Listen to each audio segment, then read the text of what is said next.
Filthy habit.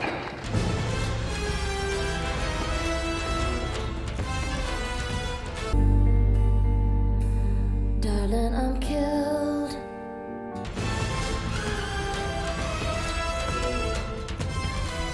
What the hell is he doing? His job. GoldenEye n'est pas encore sorti sur les écrans que la MGM, United Artists, décide de mettre en chantier la suite des aventures du plus grand espion au service secret de Sa Majesté James Bond 007.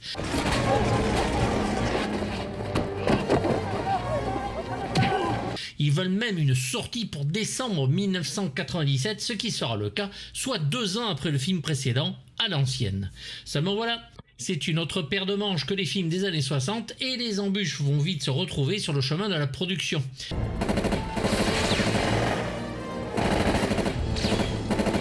La dernière décision importante que Cubby ait prise a été de choisir Pierce. Cubby était très satisfait. Une fois qu'il a pris cette décision, il nous a passé la main à Michael et à moi. À vous de reprendre le flambeau. Il était très mal en point. C'était compliqué de ne pas voir Cubby tous les jours. Il a laissé un grand vide. Je n'avais jamais envisagé de ne pas travailler sur James Bond.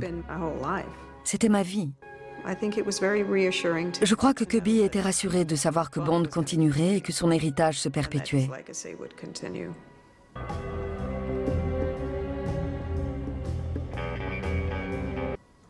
Un jour, au restaurant, je croise Sean. Il me dit qu'il aimerait lui parler et il l'a appelé. J'ai passé le téléphone à mon père. Sean, bonjour Cubby, comment vas-tu? Pas terrible. Puis mon père lui a dit, tu sais, on a réalisé un truc génial ensemble. Il lui a dit qu'il l'aimait. Sean lui a dit qu'il l'aimait aussi. Et voilà.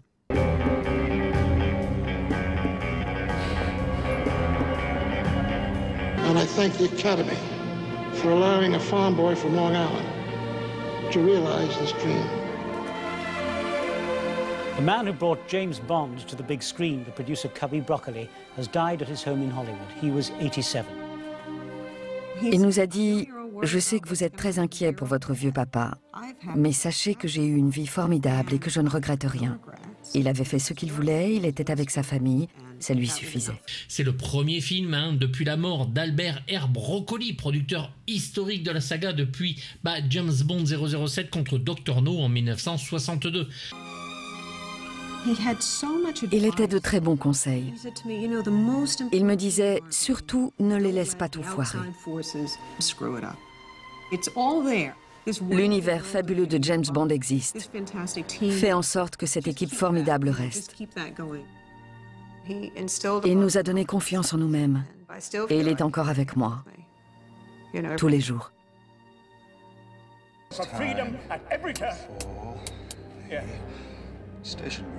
Le réalisateur de GoldenEye, Martin Campbell, ne voulait pas réaliser un deuxième film consécutif. Il est donc ici remplacé par Roger Spottiswoode en septembre 1996, réalisateur d'Underfire, de Randonnée pour un tueur, mais aussi Arrête où ma mère va tirer.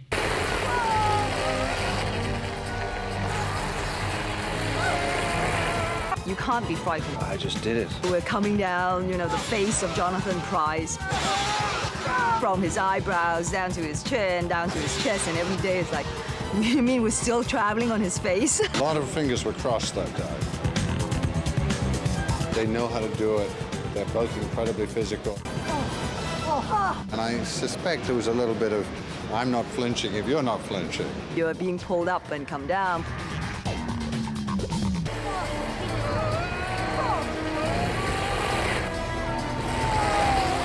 Le titre du film était à l'origine Tomorrow Never Lies, Demain ne ment jamais, en référence au journal d'Elliot Carver. Une faute de frappe le transforma en Tomorrow Never Dies, Demain ne meurt jamais, titre qui plut au producteur. C'est également un clin d'œil à la chanson Tomorrow Never Knows des Beatles.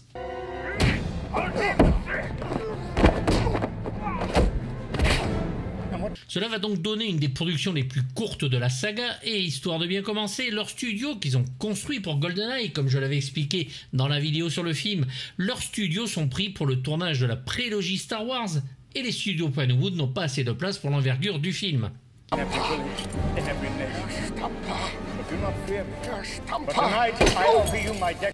Et on va donc à nouveau reconstruire un studio à partir de rien, enfin rien, à partir d'un entrepôt abandonné dans le Hertfordshire, en Angleterre bien sûr, et c'est le producteur Anthony Way, aidé par le chef décorateur Alan Cameron, qui a travaillé sur Highlander de Russell Mulcahy, Willow de Ron Howard, dont vous avez des vidéos, ou les deux momies Van Helsing de Stephen Sommers, le Holoman de Paul Verhoeven, ainsi que son Starship Troopers, qui vont faire tous les deux de ce nouveau studio un des plus modernes. Pinewood sera utilisé pour quelques scènes clés se situant à une 50aine de kilomètres de leur entrepôt.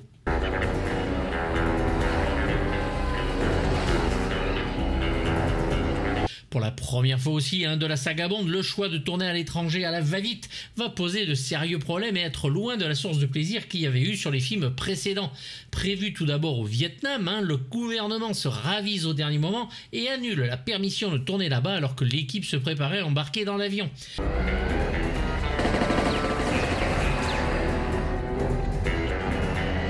Le scénariste Bruce Fernstein va adapter l'histoire à la Thaïlande et un nombre de réécritures constants vont l'épuiser.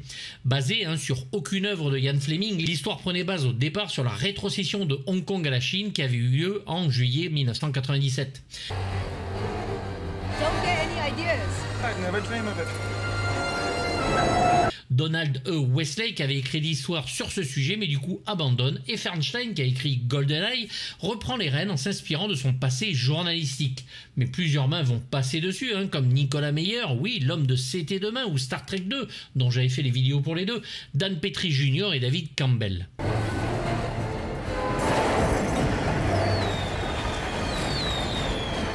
Fernstein chapeaute bien sûr le tout et finalise, mais de l'aveu du producteur, les réécritures n'ont pas plu à tout le monde, notamment les acteurs qui préféraient le traitement de Petrie, beaucoup plus axé sur les dialogues et moins sur l'action, et surtout ne fut pas fini alors que le tournage allait commencer.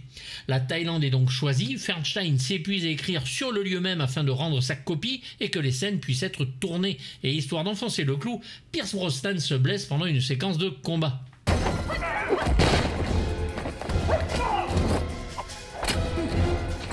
Et c'est dès les séquences en Thaïlande que l'on voit que le scénario ne va pas être totalement terminé, notamment sur le dialogue. En effet, jusque-là absolument parfait, dès qu'ils arrivent là-bas, ce ne sont plus que des séquences d'action qui s'enchaînent, ultra spectaculaires par contre et jouissives, mais sans moment de pause réelle où les personnages sont habités comme dans les deux premiers tiers. Would you pass this soap? La production bouclée, le budget est passé à 110 millions de dollars, du jamais vu sur la saga Bond. Mais le film est de loin bien supérieur à GoldenEye, moderne, rythmé, une musique à nouveau en tout point raccord avec le personnage et des passages que l'on aime comme des personnages féminins bien écrits, des gadgets et des sacrées séquences d'action.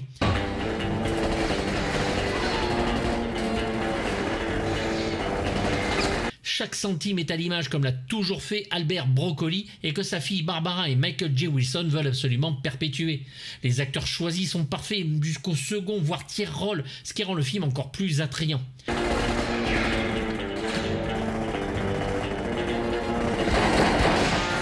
Robert Elswit nous sert une photographie superbe, il va travailler sur des films de Paul Thomas Anderson, Mission Impossible, Protocole Phantom de Brad Bird et sa suite Rogue Nation de Christopher McQuarrie.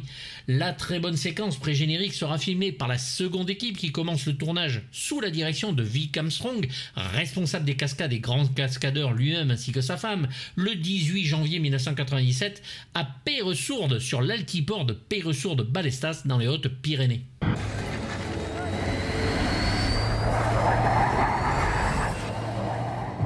My name's Vic Armstrong. I'm the second unit director. Dickie Beard, stunt coordinator. It's Mark Wolf, and I'm the aerial coordinator. This sequence where they fire the ejector seat from one airplane into the other.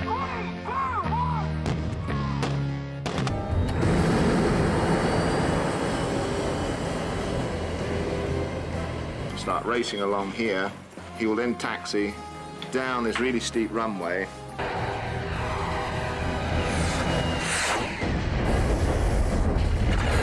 Just as he's about to lift off, He sees the other jet coming at him, so he takes off and literally wheels, scrape tailplane. Les scènes d'intérieur du navire Devonshire furent tournées dans un simulateur de Portsmouth, le HMS Dryad, et des marins de la Royal Navy jouaient les figurants. Quand James Bond et Whaling sont à la recherche du navire furtif d'Elliot Carver, l'île de Kotapu est visible à l'arrière-plan.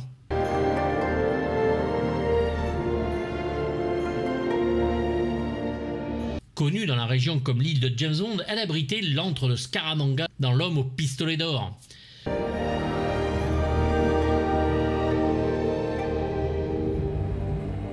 La scène de la réception d'Elliot Carver à Hambourg nécessita l'engagement de 500 extras, dont 20 mannequins qui portaient des vêtements signés Vivienne Westwood et Thierry Mugler.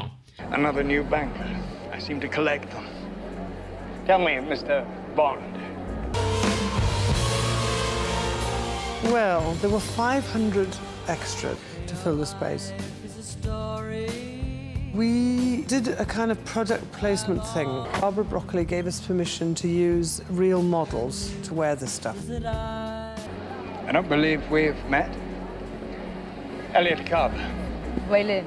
We were allowed to hire 20 elite models and dress them. We put feelers out to all designers. B.G. Worth, cascadeur parachutiste ayant travaillé sur la saga depuis Moonraker, fera encore une fois un saut spectaculaire en haute altitude dans une séquence courte mais impressionnante. 80 sauts seront nécessaires pour réaliser la scène.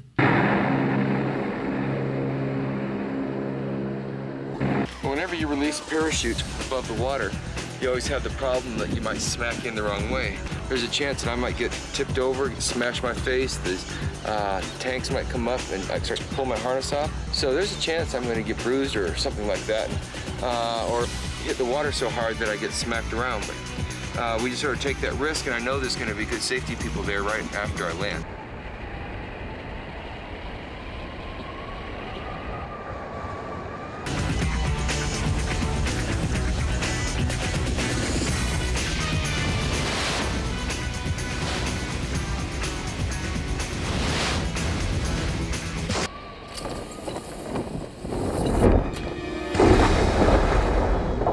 Côté merchandising, c'est la folie promotionnelle et les critiques parleront de permis de vendre. En plus de la radio, de la télévision, de journaux, de magazines, des partenariats publicitaires avec BMW, Ericsson, Bollinger, Omega, Brioni, Avis et tant d'autres marques, Visa engage Brosnan et Llewellyn et les vitrines affichent Bond partout alors que Noël approche.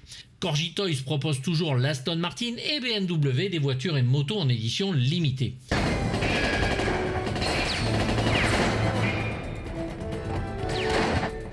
Exclusive Toys propose des figurines grande taille et des trading cards sortiront aussi. Un jeu vidéo de tir à la troisième personne sortira en novembre 1999 sur PlayStation. Il est édité par Electronic Arts et développé par Black Ops Entertainment. Le film fait l'objet d'une novélisation par Raymond Benson dont l'histoire reprend le scénario du film. Elle va être publiée en 1997 au Royaume-Uni sous le titre de Tomorrow Never Dies, avant de paraître la même année en France aux éditions Claude Lefranc. La novélisation reprend fidèlement le scénario du film à peu près et la plupart des scènes coupées avec toutefois quelques petites modifications et ajouts.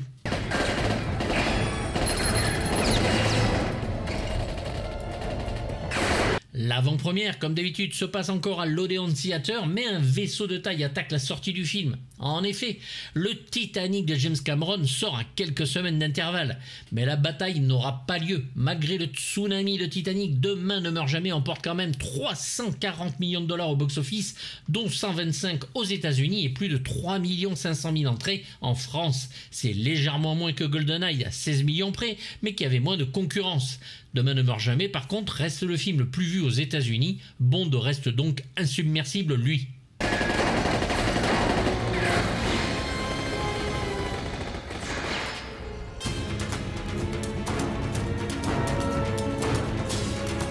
This is the new banker, Mr. Bond. James Bond. Pierce Brosnan revient bien plus charpenté que dans GoldenEye, moins coinsouille aussi. Il a le personnage bien en main et nous donne ici une très belle prestation et devient physiquement impressionnant et extrêmement charismatique et séduisant.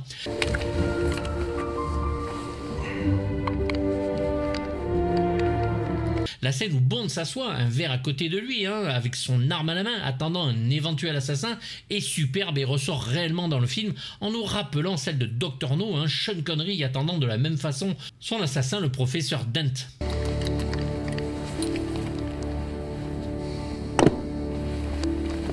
En chemise blanche, son holster sur lui, c'est la belle Paris dont il a été longtemps amoureux qui apparaît. Une très belle scène. I was curious who Carver would send. He's on to you. Le moment où il va découvrir le cadavre de la jeune femme est poignante et sa vengeance n'en sera que plus dure. In that city, in unusual circumstances on which police have refused to elaborate. La scène où Paris Carver se rend d'ailleurs à la chambre d'hôtel de Bond à Hambourg fut tournée en fait au golfe de Stockpodges, la même où avait été filmée la partie de golf opposant 007 à Goldfinger. Brosnan va y admirer là-bas la photo commémorative de Sean Connery et en l'honneur de Pierce, il y verra sa photo aux côtés de Sean mis plus tard. Il se blesse pendant le tournage d'une baston mais réduit au maximum son temps d'arrêt et va très rapidement reprendre la séquence de combat.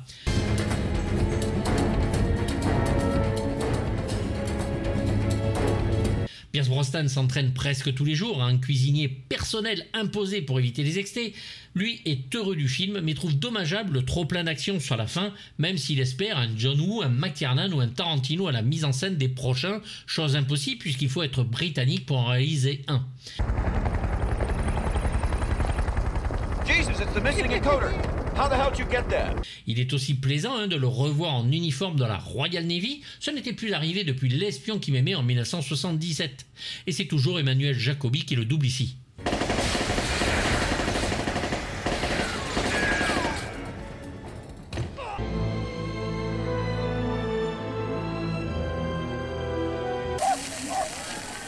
Don't get any ideas, Mr. Bond. Just off the cuff, I thought we might link up. Wei Lin est interprétée par Michelle Yeoh, magnifique et talentueuse comme à son habitude. Agent de la Chine, elle est envoyée pour enquêter sur Carver et ses activités. I work alone.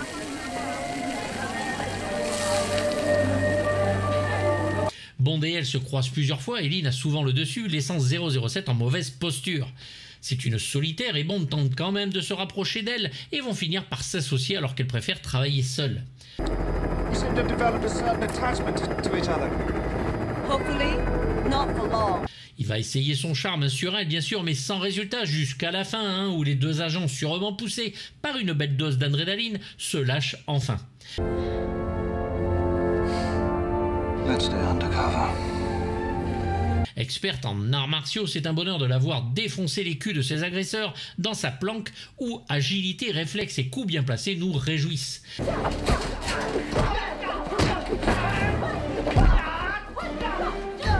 Michelle Yeoh est bien sûr une des plus grandes stars d'Asie, très connue dans le monde. Elle effectue certaines de ses cascades comme souvent, dont la descente en marchant le long du mur de QG de Carver à Hambourg.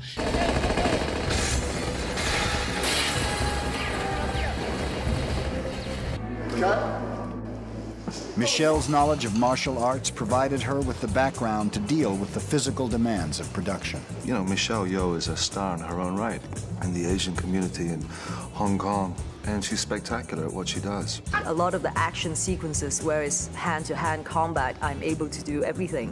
In all my previous movies, I'm used to doing all my own stunt work.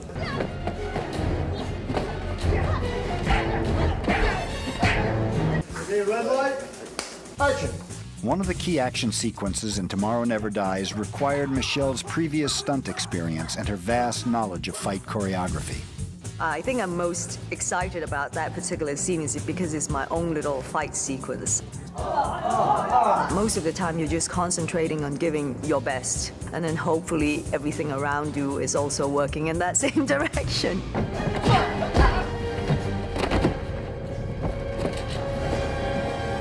Et rend son personnage captivant, mais les compagnies d'assurance l'empêcheront d'en faire plus qu'elle ne pouvait niveau cascade.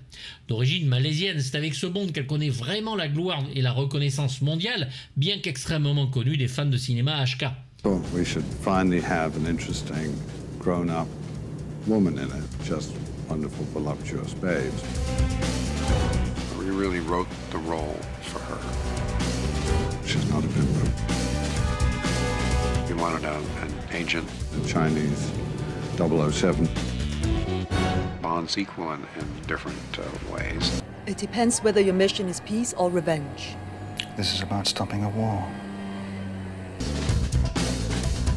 I, first of all, never imagined that I would be an actress.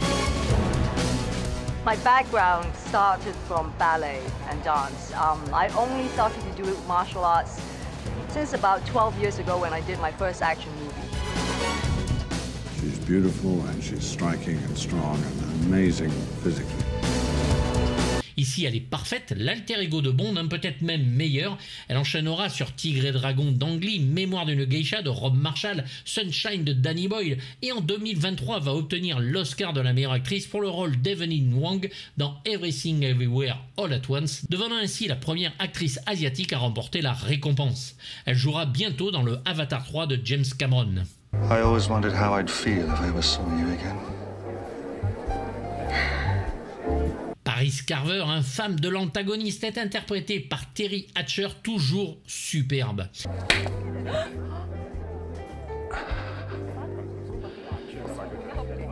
Elle est une ancienne maîtresse de 007, celle qui s'est tellement rapprochée de l'agent qu'il est parti de peur que son destin ne devienne aussi tragique que celui de sa femme Teresa, sûrement. Was it something I said? How about the words, I'll be right back? Bond fera en sorte de la séduire à nouveau et d'essayer d'obtenir des informations, ce qui scellera le sort de la jeune femme après avoir passé la nuit avec elle. Un rôle certes très court, quelques minutes à l'écran, mais essentiel pourtant afin de donner de la consistance au 007 de Brosnan qui en avait bien besoin. Did I get too close? Ravissante et très sensuelle, aux tenues superbes, Bond la déshabille de façon lente et très érotique. Cela faisait très longtemps que cela n'était pas arrivé et on sent qu'il tient à elle.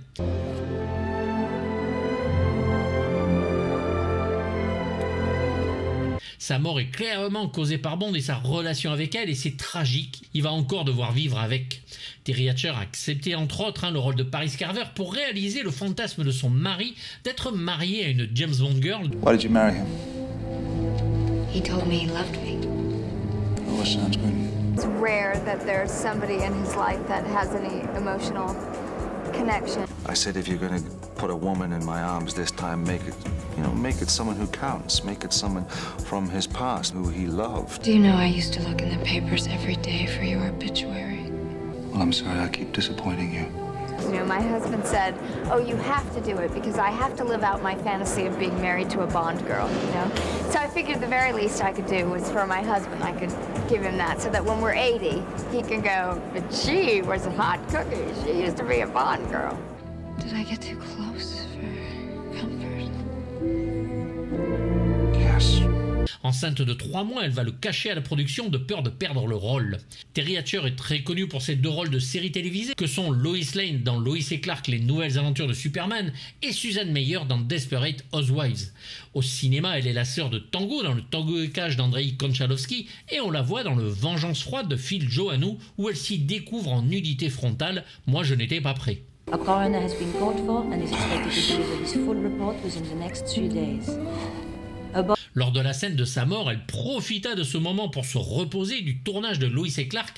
Elle n'avait pas eu beaucoup de temps pour se reposer pour passer d'un tournage à l'autre.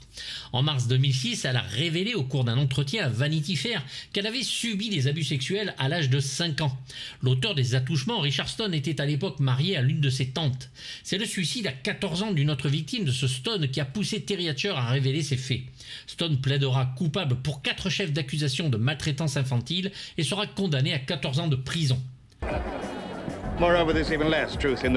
Le mannequin Daphne Deckers avait auditionné pour ce rôle et apparaît toutefois dans le film en tant qu'employé de Carver. C'est Claire Guyot qui fait la voix française de Terry Hatcher.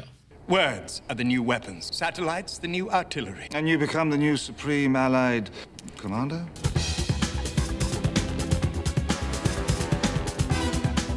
I'll have reached and influenced more people than anyone in the history of this planet, save God himself. Elliot Carver, interprété par le grand Jonathan Pryce, magnat de la presse dont l'obsession est d'être le premier sur le sensationnel, jusqu'à provoquer lui-même les catastrophes. Les mauvaises nouvelles font vendre, ce n'est pas nouveau, et le slogan du bonhomme est « Rien ne vaut de mauvaises nouvelles ». There's no news like bad news. Cultivé, intelligent, avec un sens de l'humour qui lui est propre, il ordonne avec un sang-froid implacable le meurtre de sa femme pour sa relation avec 007. I think we should set an appointment for my wife with the doctor.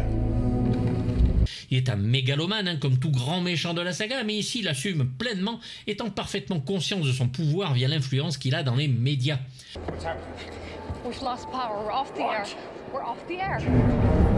Might have downed our tab. Price est juste excellent, même s'il y a parfois des scènes un petit peu excessives, comme son passage où limite le kung-fu, mais crève l'écran à chaque apparition.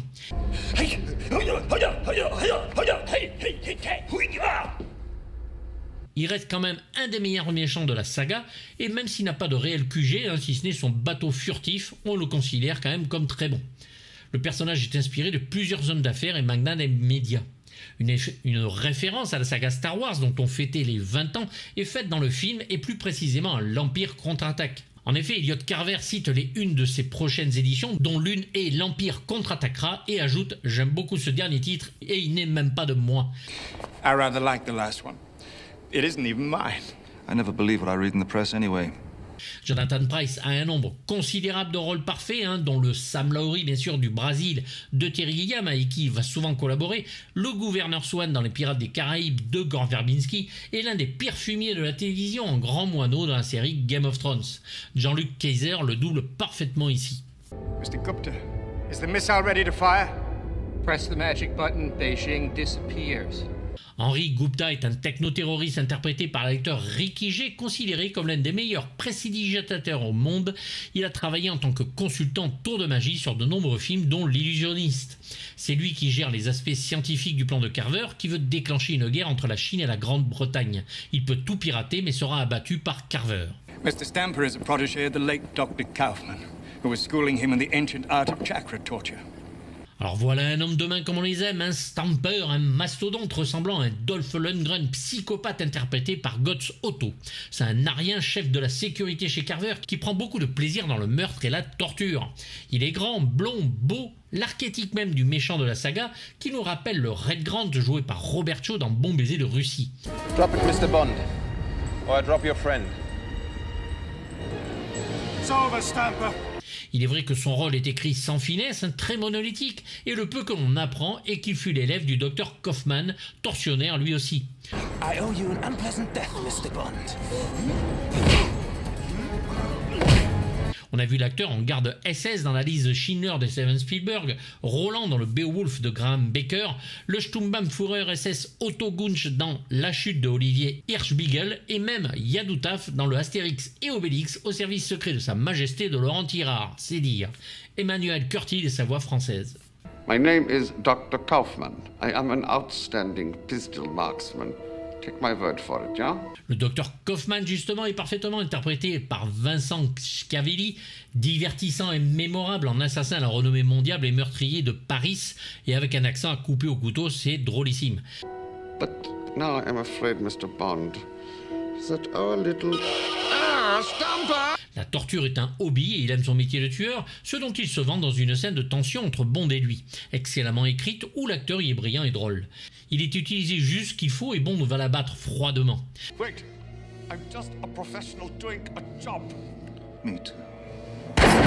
Schiavelli est connu pour des rôles souvent barrés du haut de ses 1m98 comme Frederickson dans Vol au-dessus du coucou de Milos Forman, Les aventures de Bucaro Banzai à travers la 8e dimension de W.D. Richter en John O'Connor, le valet de Salieri dans le Amadeus de Milos Forman, à nouveau, et le fantôme du métro dans le Ghost de Jerry Zucker. Grand amateur de cuisine italienne et cuisinier lui-même, il est l'auteur de 3 livres sur la cuisine italienne. En 2002, il s'installe en Sicile. Gros fumeur, il meurt malheureusement 3 ans plus tard à 57 ans d'un cancer du poumon. C'est Albert Augier qui est à sa voix française. Fired, sir. And after he signs the bill, release the tape anyway. Consider him slimed. Et dans un petit caméo en Wallace, nous avons le producteur Michael J. Wilson qui aime bien montrer sa petite tête. And unofficially, we have no interest in seeing World War III unless we start it.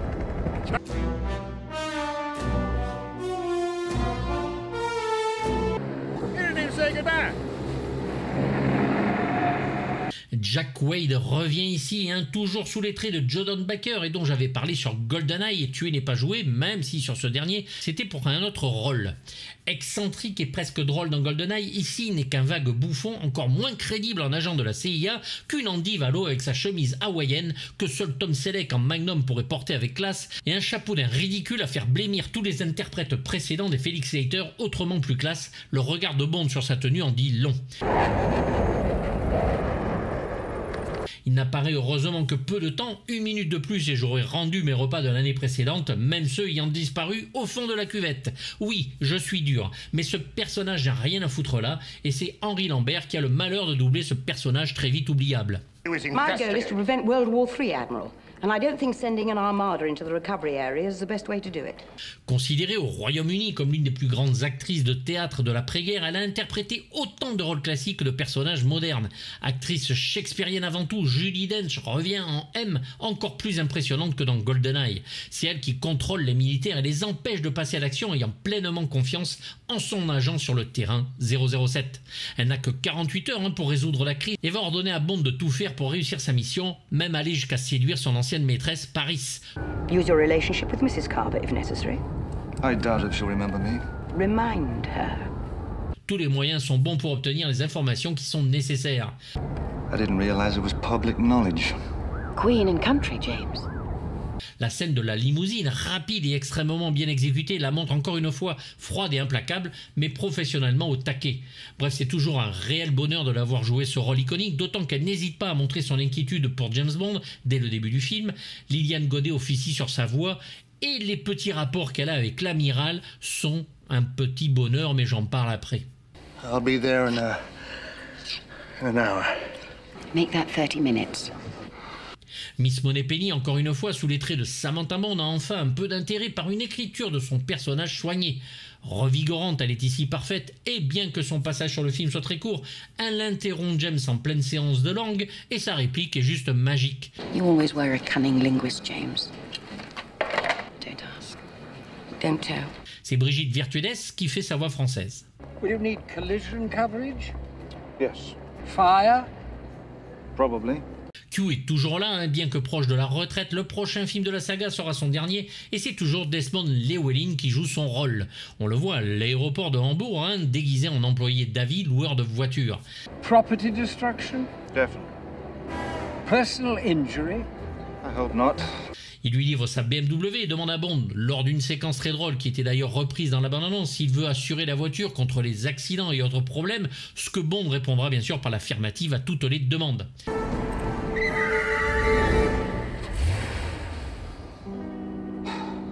Q lui donne la commande à distance de la voiture que 007 va prendre en main comme à son habitude très rapidement et arrête la voiture à quelques centimètres du pauvre homme. HMS Chester, urgent. White Knight, come in. Abort missile, abort missile. L'amiral Roebuck est un militaire qui manque de finesse et que M maîtrise par ses arguments. C'est Geoffrey Palmer qui le joue avec une impatience des plus complètes. Il veut attaquer, lui, sans faire confiance aux services de renseignement. Dès le pré-générique, il lance un missile sans attendre alors que Bond leur montre des bombes nucléaires. Les missiles ne pouvant être désengagés, c'est 007 qui lui sauvera la mise. Il accuse même M de ne pas avoir les couilles qu'il faut dans le pantalon pour agir. Sometimes I don't think you have the balls for this job. Perhaps. The advantage is I don't have to think with them all the time. Mais elle va le reprendre avec son meilleur en lui répondant qu'elle, au moins, ne pense pas avec un grand moment. Now get the hell out of there. What the hell's going on? You will not wait. That's an order. Pas de Tannen ici, mais Charles Robinson en bras droit de M, joué par Colin Salmon. Le personnage est froid, efficace, a une voix de baryton et complète parfaitement le duo qu'il incarne avec M. Pierce Brosnan souhaitait voir l'acteur d'ailleurs lui succéder en Bond et il interprétera le rôle jusqu'à Meurt un autre jour. On le verra dans la saga Resident Evil sur le 1 et Rétribution, Alien vs Predator, tous de Paul W.S. Anderson et Punisher Warzone de Lexi Alexander. Thierry Desroses fait sa voix française. Et à noter dans le Devonshire, un très jeune Gérard Butler qui a juste de lignes de dialogue.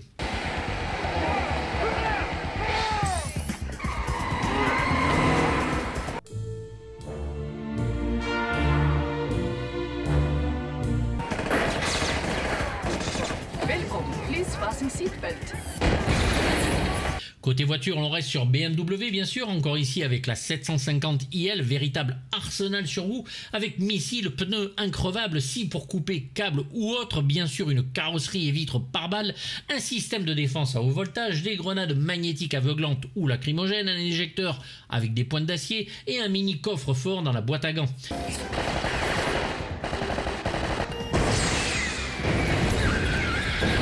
De plus, une télécommande peut donc contrôler celle-ci à distance, ce qui amuse énormément 007 avec son téléphone Ericsson qui nous fait rêver à l'époque.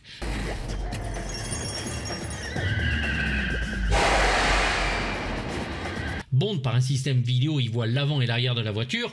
Tous les gadgets ou presque seront utilisés lors de la scène du parking et la poursuite à l'intérieur sous la musique de David Arnold et des Propellerheads sur le morceau Backseat Driver.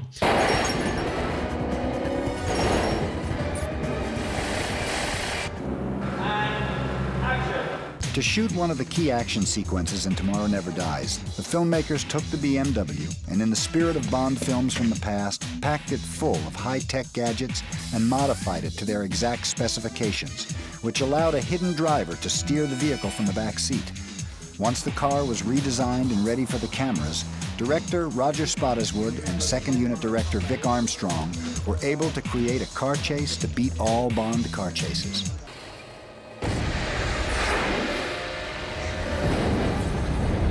Every car chase, the driver sits behind the wheel and is kind of stuck there, and that's all he can do.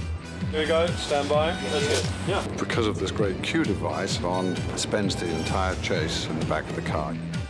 It was a way of having a car chase that would be rather different.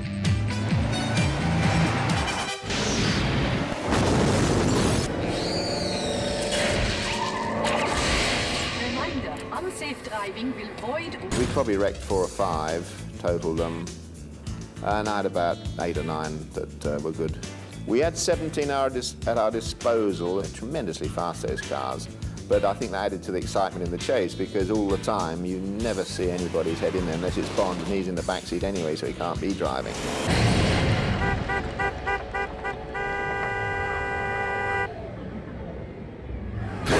17 BMW seront utilisés dans un parking d'un centre commercial de Brent Cross à Londres. Une maquette absolument bien finie sera utilisée pour le saut final, carrément invisible.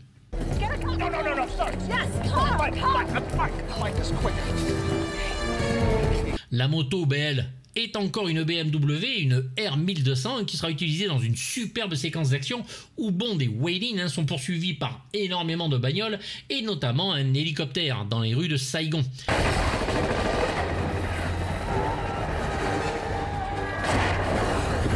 Most of our stunts are actually done. We weren't going to do that at all. We were going to do that in a computer. And then we have this great driver, this French driver, and he said, no, I want to do it. We all cringed and said, no. And he talked us into it, and then he did it.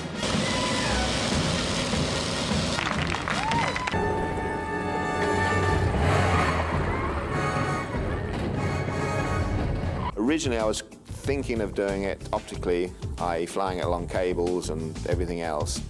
And then Jean-Pierre Goy, the guy that rode it for me, is a fantastic motorcyclist. I think the only man in the world that could have done what we'd asked him to do on this bike. Jean-Pierre would then have to accelerate to exactly 50 miles an hour, hit the end of the ramp, and launch himself into space over the running helicopter, which prevented the use of a safety net.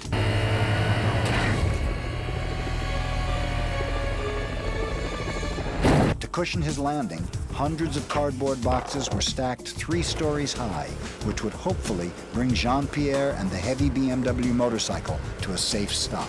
3, 2, 1, action!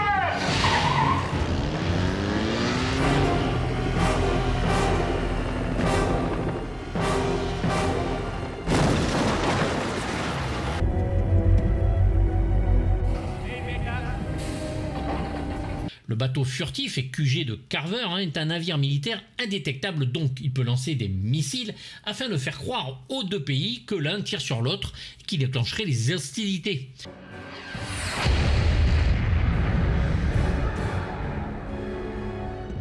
C'est dans le bateau que l'affrontement final aura lieu, assez acharné, et seul le look du vaisseau n'est pas la plus brillante des idées à l'extérieur.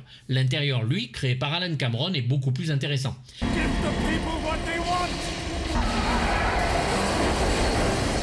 Il est armé d'une torpille foreuse qui détruit les bateaux pour faire croire à une attaque étrangère.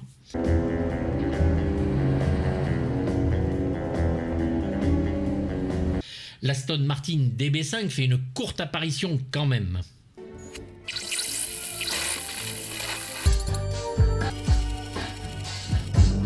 Le téléphone cellulaire Ericsson, en plus d'appeler des femmes, lui permet de contrôler donc sa voiture à distance, scanner les empreintes digitales, émettre un rayon laser qui peut couper l'acier et peut même crocheter les serrures.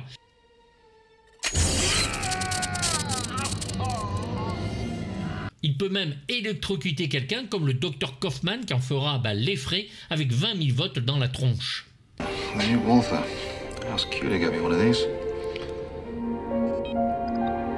Et après 35 ans de bons et loyaux services, Bond raccroche son Walter PPK ici. Dans Demain ne meurt jamais, il s'arme d'un Walter plus moderne, le P99 arrivé en Thaïlande, provenant de l'arsenal de Weilin, avec 16 cartouches, soit 9 de plus que son Walter habituel. The boat is traveling at a speed of 30 knots. Weilin, dans son mini QG, est rempli de gadgets de toutes sortes et d'armes les plus modernes, dont un dragon lance-flamme.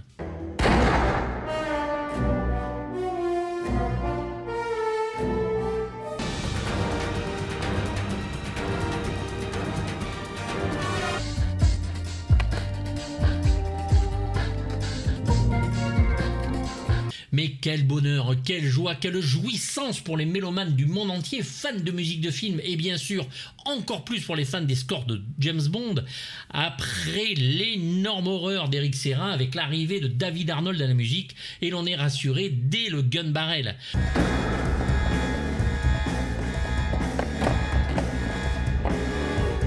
Tout est parti d'un album, Shaken and Stirred, The David Arnold James Bond Project, qui est un album de reprise de chansons des films James Bond produits par David Arnold avec ses propres deniers.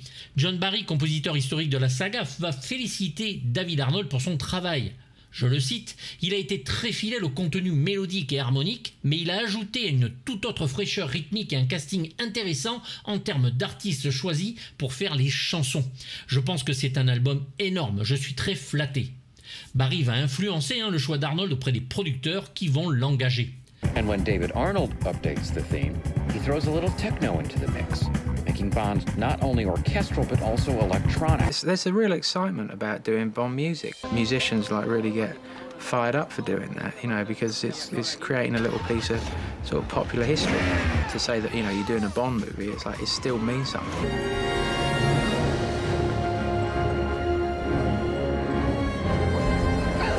I think what that is, I think everyone's had a great experience with a Bond movie in the cinema at some point in their life. They've seen one and it's gone wow. And I think every time you go back to it, you go back to a new one, you're kind of willing it to be as great as the one that you think is your favourite.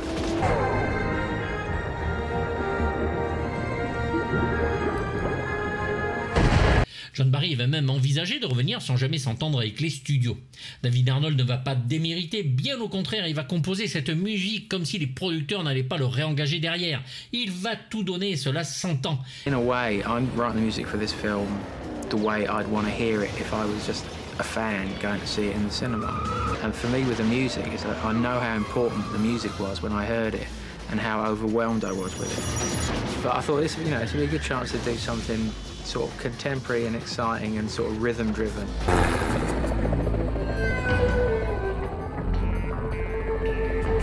Other than try and forge some, new direction, let's go that way, let's modernize it, so it's unrecognizable, or let's twist it and turn it and change it, and then it's like, well, what's the point of doing that? -4 minutes and counting. I waited until this happens before I played the Bond theme.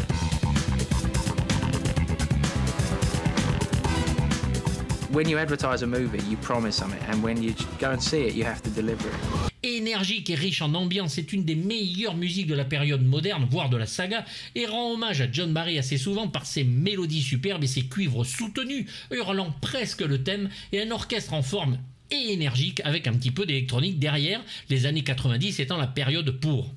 Un classicisme moderne donc et un bonheur absolu dès le pré-générique White Knight ou la poursuite à moto dont Arnold fait du thème un morceau d'anthologie comme Barry le faisait avant lui.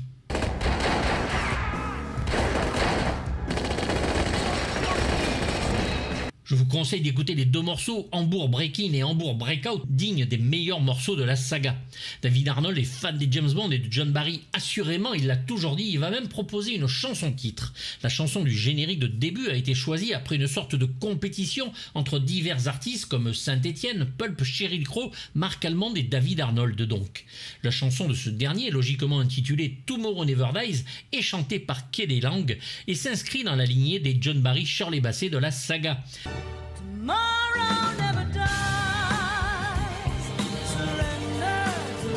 Mais les producteurs préfèrent la chanson de l'américaine Sheryl Crow, plus connue à l'époque.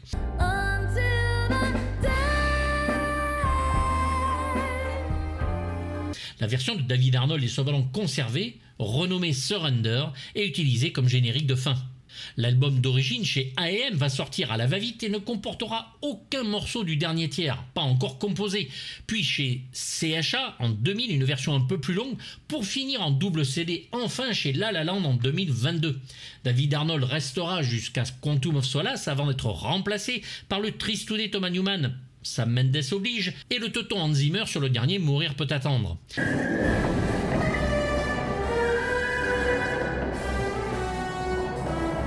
Il en sera plutôt attristé, d'autant que son My Name is Bond de Casino Royale sera repris plus que de raison sur les autres films. Faites-le revenir s'il vous plaît.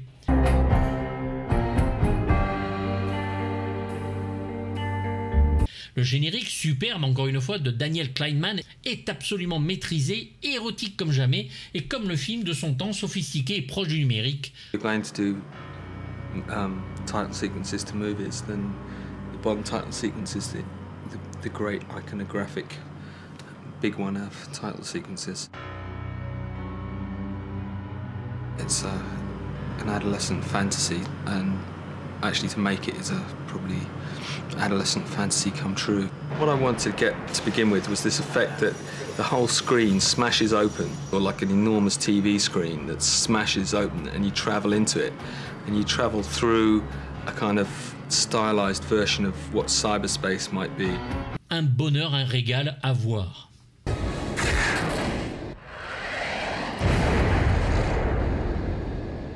Demain ne meurt jamais se classe pour moi donc parmi les meilleurs films de la saga, vraiment spectaculaire tout en donnant à Bond un passif intéressant avec sa relation avec Paris qui s'était trop rapproché de l'homme. Le film est beau, élégant, porté par la musique de David Arnold et c'est sans doute l'un des meilleurs de la saga. C'est aussi le premier film post-Aber Broccoli, ce qui en moi provoquera quelque part une vraie fin, une sorte de petite mort d'un savoir-faire continué mais qui finira par changer, qui s'oubliera avec le temps.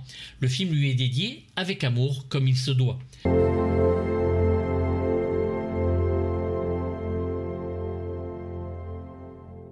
C'est déjà la 18e aventure de notre héros, l'agent secret le plus célèbre du monde, et le film reprend bien sûr le même schéma que les précédents, mais avec ici une mise en scène rythmée et dynamique, dont un pré-générique absolument fabuleux. Des dialogues qui font mouche, des scènes d'action parfaites, que demandons-nous de plus si ce n'est d'être extrêmement distrayant, avec en tête un Pierce Brosnan à la classe incroyable.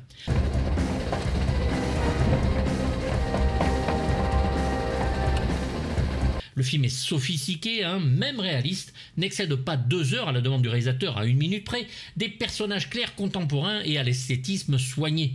Le méchant appartient à notre époque en plus, ce qui le rend d'autant plus monstrueux, et malgré un tournage serré et un script qui s'écrit au jour le jour, ou presque, reste l'un des fleurons de la saga. Spottiswoode en réalisateur est un solide technicien qui nous donne exactement ce que l'on veut ici, un film spectaculaire et réellement proche de ce que l'on attend d'un 007. Je lui mets bien sûr un 6 sur 6, pas un 7 ou un 8 sur 6, c'est un film qui est vraiment parfait, qui se regarde toujours avec un plaisir assumé. J'espère que vous êtes d'accord avec moi, n'hésitez pas à me le dire dans les commentaires pour que je vois ce que vous en pensez. Abonnez-vous et activez la petite cloche, c'est gratuit et à bientôt pour du lourd. Bye bye les enfants.